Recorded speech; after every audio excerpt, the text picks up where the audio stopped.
청담동 호텔 땅도 퇴짜 맞았다. 지방은 생지옥, PF 시한폭탄, 째깍째깍. 이게 무슨 말이에요? 강남구 청담동에 프리마 호텔이 있었어요. 여기에 르피에르 청담이라는 사업을 진행하고 있었습니다. 고급 주상복합 개발하려고 했어요. 근데 브릿지론 만기 연장이 아예 안 됐다. 그래서 사업 자초다. 이 말입니다. 총 4,640억 규모의 브릿지론을 받았어요. 근데 새마을금고가 만기 연장 반대했어. 새마을금고가 지금 급하단 말이에요. 이거 브릿지론에서 지금 본 PF로 넘어가지 못하고 있어서 브릿지론을 자꾸 연장해야 되는데 이거 안 돼. 나 더 이상 만기 연장 안 해줄래. 본 PF로 못 넘어가고 있잖아. 새마을금고는 지금 굉장히 급한 상황이니까 여기서 반대하면서 만기 연장 실패. 그러면 여기서 사업이 좌초된다는 거죠. 호황기에 용지를 매입해서 그래요. 비쌀 때 호텔 부지 평당 2억대, 긴자 부지 평당 3억대 이럴 때 땅을 샀단 말이에요. 근데 시장은 안 좋아지죠. 이자는 2배, 3배가 뜨고 있죠. 그러니까 버틸 수가 없는 거예요. 본 PF로 넘어가지를 못하는 겁니다. 왜냐하면 본 PF가 야 이거 브릿지론으로 땅만 산 게 이 돈이면 지어서 이걸 얼마에 팔아야 돼. 야 이거 안 팔려. 사업성 떨어짐. 본 PF 못함. 이렇게 되니까 날아간 거죠. 서울 청담동의 브릿지론이 빠그러지면요. 지방의 브릿지론들은 본 PF로 다 못 넘어간다 보시면 돼요. 강남 청담동 사업이 엎어진다? 이게 지금 우리나라 부동산의 현실이라는 겁니다. 상황 더 열악한 지방은 생지옥이라는 거예요. 왜 그러냐? 금융권 대주단이 PF 대출에 소극적이에요. 지금 부실이 점점 커지고 있고 연체율 높아지고 있고 금감원은 이 자료를 숨기고 있고 얼마나 심각하면 숨기고 있겠어요. 지방에서 악성 미분양, 준공 후 미분양은 여전히 오름세다. 자, 준공이 다 끝났는데도 비어있는 집들이 늘어나고 있어요. 이걸 악성 미분양이라고 부르는 거죠. PF 부실로 지방 중소중견 건설업체들 자금줄 막혀서 법정관리, 폐업이 속출하고 있습니다. 지방종합건설사 폐업 신고 건수가요. 전년 동기 68.4% 급증을 했어요. 상태가 굉장히 안 좋죠. 청담동 브릿지론이 엎어진 건 저는 시사하는 바가 굉장히 크다고 봅니다. 연체율 상승, 부동산 PF 리스크, 은행 실적을 분석을 하니까 안 좋아요. 보면 저축은행, 증권사 이런 것만 제2금융권만 안 좋은 게 아니라 제1금융권도 지금 그렇게 좋은 게 아니다. 자, 물론 저축은행이나 이런 제2금융권에 비하면은 아직은 탄탄한 상황이긴 하지만 리스크가 올라가고 있다는 거예요. 5대 은행 3분기 평균 연체율이 0.28, 농협이 0.36으로 연체율이 제일 높고요. KB국민은행 0.25, 우리은행 0.31, 하나은행 0.29, 신한은행 0.27. 어쨌든 조금씩 연체율이 올라가고 있습니다. 그리고 이 은행들이 지금 뭘 하고 있느냐? 대규모 충당금을 쌓고 있어요. 문제가 있다. 이거 큰일 날 수 있다라는 얘기죠. KB금융의 누적 대손 충당금. 대손 충당금이 뭐예요? 대출했다가 손실 보는. 그러니까 내가 대출한 돈이 있잖아요. 부동산 PF나 이런 데에 지금 대출을 해줬어. 이걸 손실로 처분해 놓고 현금을 쌓아놓는 게 대손 충당금입니다. 1조 6,979억 원이에요. KB가. 신한금융도 1조 4,773억 원. 전년 동기 대비 73.4%를 늘렸다는 겁니다. 망할 가능성이 높은 대출들이 이만큼 있으니 현금 쌓아놔. 이러고 있는 게 지금 제1금융권들이라는 거예요. 하나금융도 1조 2,183억. 계속해서 충당금을 늘리고 있습니다. 건전성 위험에 대비해서 충당금 적립 기준을 보수적으로 적용하고 있다. 부동산 PF가 그만큼 불안하다라는 겁니다. 지난해 말 기준 부동산 PF의 익스포저, 이거는 위험한 자산 얘기하는 거죠. 위험한 자금.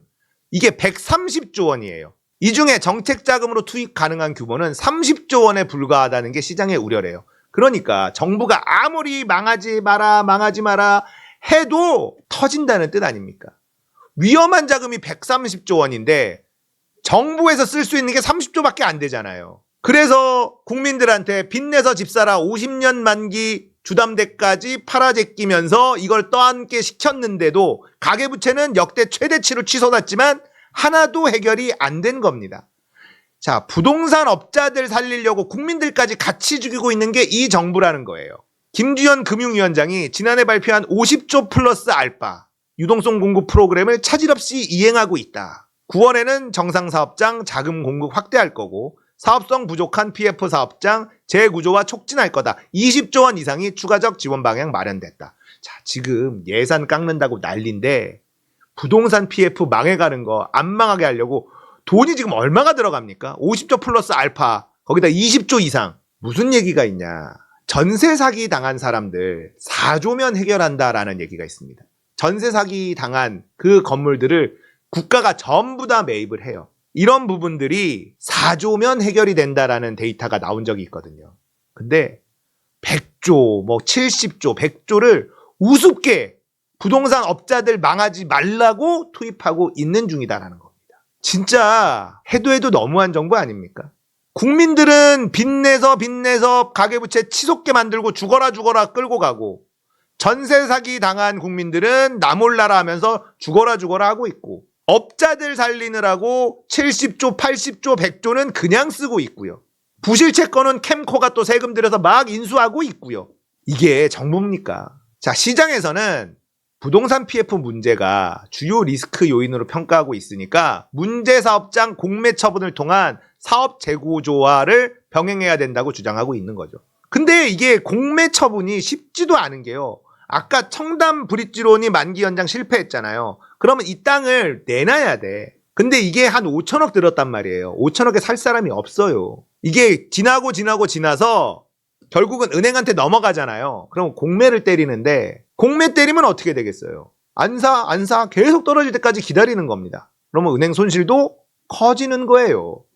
공매 처분을 한다고 해서 쉽게 처리가 안 됩니다. 유찰 쉽지 않아. 그러니까 이걸 빨리 처분을 했어야 돼요. 브릿지론도 더 빨리 터뜨렸어야 돼요. 근데 이제 와서 청담 브릿지까지 터지니까 다른 데들 우리도 터지는구나. 만기 연장 딴 데도 이제 안 해주기 시작할 거란 말이에요. 늦었어. 너무 키웠어요. 자, 그러면 이런 상황에 우리는 어떻게 해야 되는지까지 얘기를 해줘야죠. 우리는 어떻게 해야 되느냐.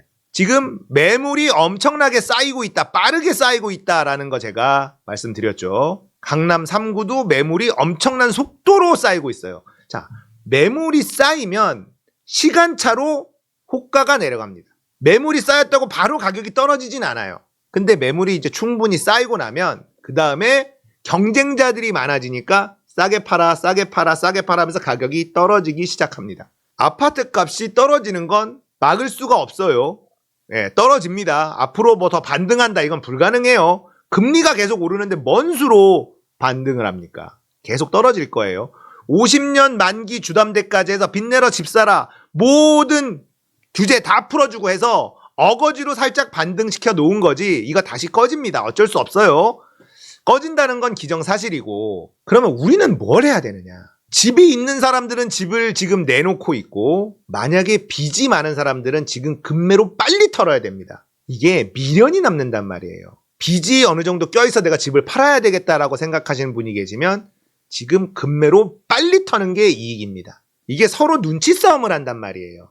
매물은 엄청 쌓였다는 데이터를 봤으면 조만간에 하락 압력이 심해질 수 있겠구나. 그러니까 급매로 바로 한 5천 꺾든지 1억 꺾든지 비싼 데는 그렇게 꺾어서 그냥 빨리 털고 현금 갖고 있는 게 낫겠죠. 자, 그런데 이 자본주의의 원리 이런 것들을 어느 정도 좀 이해하고 있으면 좋은데요. 지금 환율이 1308원 좀 내려가긴 했는데 전체적으로 보시면 어때요? 5년간 쭉 올라갔죠. 1300원대를 내려가지 않고 있습니다. 원화의 가치가 떨어진다는 거잖아요. 원화의 가치가 떨어지면 현금의 가치가 떨어지면 자산 가치가 올라가는 게 일반적이에요. 그런데 우리나라의 대표 자산인 아파트 값이 떨어진다. 원화의 가치, 우리나라 돈 현찰의 가치가 떨어지는데 우리나라 자산 가치도 같이 떨어지는 상황이라는 걸 이해해야 됩니다.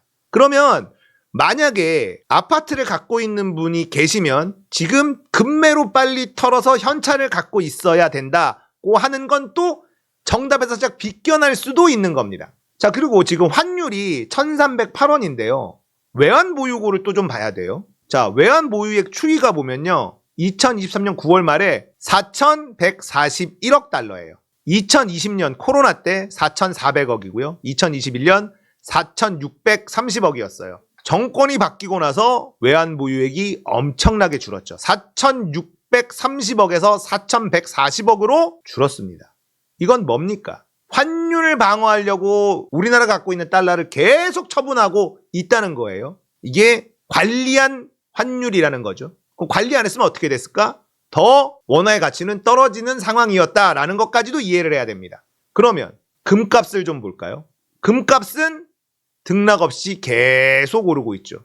자, 금값은 왜 오르냐면요. 돈이 많아져서 그래요. 금값이 왜 이렇게 오르지? 돈이 계속 늘어나니까요. 금은 정해져 있는데 돈이 늘어나니까 금값은 계속 올라가잖아요. 자, 그러면 내가 집을 갖고 있는 사람이다. 그러면 빨리 현금화를 하는데 원화로 갖고 있으면 되냐? 안 된다는 겁니다. 원은 갖고 있으면 가치가 떨어지고 있어요. 그러면 어떻게 되냐? 금 같은 안 떨어지는 현금의 가치가 떨어지면 자산의 가치는 올라가야 정상이에요. 이런 걸로 갖고 있는 게 현명하다는 겁니다. 우리나라의 대표 자산인 아파트 값이 떨어진다. 근데 원화 가치도 떨어진다. 두 개가 같이 떨어지는 게 이상하다는 걸 느낄 수 있어야 되는 거죠. 돈이 있는 분들은 지금 자산을 처분해서 현금을 확보하는데 그 현금을 원화로 들고 있지 않습니다. 달러를 갖고 있거나 달러만큼 안전한 미국의 국채를 가지고 있거나 금을 가지고 있거나 이런 식으로 변동폭이 좁고 안전한 자산에다가 현찰을 바꿔치기 해놓는다는 거예요. 이런 것들을 잘 생각해 보시면 내가 지금 어떻게 해야 되느냐 이런 것들이 좀 답이 나오죠. 자, 그러면 또 언제 그러면 내가 아파트를 사야 되냐? 뭐 돈이 많으신 분들, 내가 그러면 다시 이 바꿔놓은 현금성 자산으로 언제 대한민국 부동산에 들어가야 되냐? 거래량을 봐야 돼요. 거래량. 아파트는 거래량 없이 그냥 많이 오른다? 이거는 다 거품입니다. 그래서 금리, 거래량, 아파트 값이 계속 내려갑니다. 그리고 올랐다 내려갔다 할 텐데 거래량을 유심히 들여다보고 있어야 돼요. 거래량이 안 붙은 반등은 의미가 없습니다. 그래서 진짜 반등할 때는 거래량이 붙기 시작해요. 이거는 진짜 바닥이구나 라고 생각하는 사람들이 늘어나고, 그러면 이제 나도 내 집 마련을 해야 되겠다. 이제 나도 아파트에 다시 투자 좀 해봐야 되겠다. 이런 사람들이 늘어나고 금리가 저금리인 상태이고 이런 상황에 쓱 들어가는 거예요. 발바닥에서 사는 건 불가능합니다. 어디가 바닥인지는 아무도 모르니까. 그러니까 무릎쯤에 산다고 생각하고 들어가시는 게 현명하다라는 거죠. 그래서 어디까지 떨어질지는 아무도 모르죠. 엄청나게 많이 오를 때의 거래량과 지금의 거래량, 그리고 거래량이 늘어나는 추세, 이런 것들을 쓱 보다가 거래량이 확실히 붙었네. 그러면서 서서히 아파트값이 올라가는 분위기가 나오네. 이럴 때 아파트 구매 타이밍을 잡는 거예요. 그렇다고 해서 급할 필요가 없는 게요. 저점을 찍고 반등할 때 V자 반등이 없습니다. 왜냐하면 안 오를 거라는 불안 심리가 그때는 확실하게 자리 잡고 있기 때문에 그래요. 그래서 금리가 낮은 상태, 지속적인 하락이 오랫동안 이어져 온 상태, 거래량이 늘어나는 추세일 때 그때 슬슬 타이밍을 잡으시면 됩니다. 복잡하지는 않아요. 어쩔 수 없이 대한민국은 땅이 좁아요. 부동산이라는 자산은 부를 늘리는데 가장 좋은 수단인 건 어쩔 수 없는 겁니다. 아파트. 특히 아파트. 왜냐하면 오피스텔이니 상업용 부동산이니 이런 것들은 현금화가 잘 안 됩니다. 현금성이 떨어지는 거죠. 황금성이라고 하죠. 근데 아파트는요. 내놓으면 팔려요. 싸게 내놓으면 팔려. 지금 거래량이 없다? 싸게 내놔봐요. 팔립니다. 그래서 아파트를 투자로 삼는 겁니다. 현금으로 언제든지 바꿀 수가 있기 때문에. 다른 부동산은 땅은 묶이면 영원히 묶이는 경우가 있어요. 경제에 대해서도 우리가 조금만 들여다보면 보여요. 어렵지 않습니다. 그래서 지금 우리나라 부동산 지금 상황 조금 짚어봤고요. 앞으로 나는 어떻게 해야 될지까지 좀 살펴본 거예요.